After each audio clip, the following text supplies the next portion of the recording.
Bago ngayong gabi, balik-bansa na ang unang batch ng mga Pilipino sa gitnang silangan na nagpasundo bunsod ng hidwaan ng Israel at Iran. Alanganin pa rin ang sitwasyon doon para sa mga Pilipino, lalo noong pinuntirya ng Iran ang airbase ng Amerika na nasa Qatar. May report si JP Soriano. Tumawid ng Persian Gulf ang mga missile ng Iran. Gumuhit ang mga yan sa kalangitan ng Qatar. Target nila ang Al Udeid Air Base, ang pinakamalaking military installation ng Amerika sa Middle East.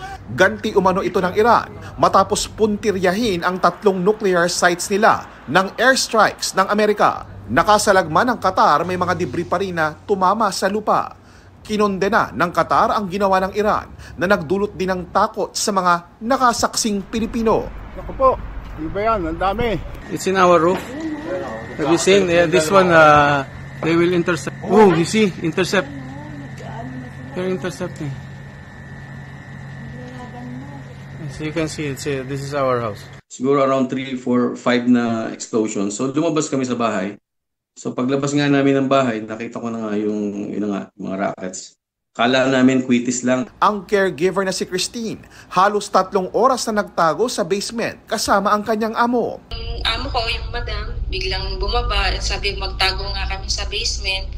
And then yun nga, lahat kami nagbabaan. Pero hindi raw siya mapakali dahil alam niyang nasa kalsada ang asawa niyang delivery rider sa mga oras na iyon. Ang dami! First time, kinabahan po talaga ako, ma'am. Kasi feeling ko parang tuloy-tuloy na siya. Pero pinakalma lang din kami ng mga lokal dito. Dahil sa missile strike, ipinagbawal ang paglipad, papasok at palabas ng Qatar. Nadelay tuloy ng mahigit 10 oras ang flight ng 31 Pilipino na nirepatriate ng Department of Migrant Workers. Nakarating na sila ng Pilipinas ngayong gabi, 26 galing sa Israel, 3 galing Jordan at tig-1 mula Palestine at Qatar. Handa naman daw ang AFP na tumulong sa pag-repatriate sa mga Pilipino sa gitnang silangan. Sa datos ng Department of Foreign Affairs, mahigit 2.1 milyon ang mga Pinoy sa Middle East, kasama na mga Pinoy sa Israel at Iran. May mahigit 222,000 namang mga Pinoy sa Qatar.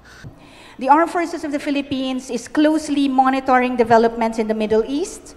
Should the need arise, the Armed Forces of the Philippines stands ready to assist as directed. JP Soriano, nagbabalita para sa GMA Integrated News.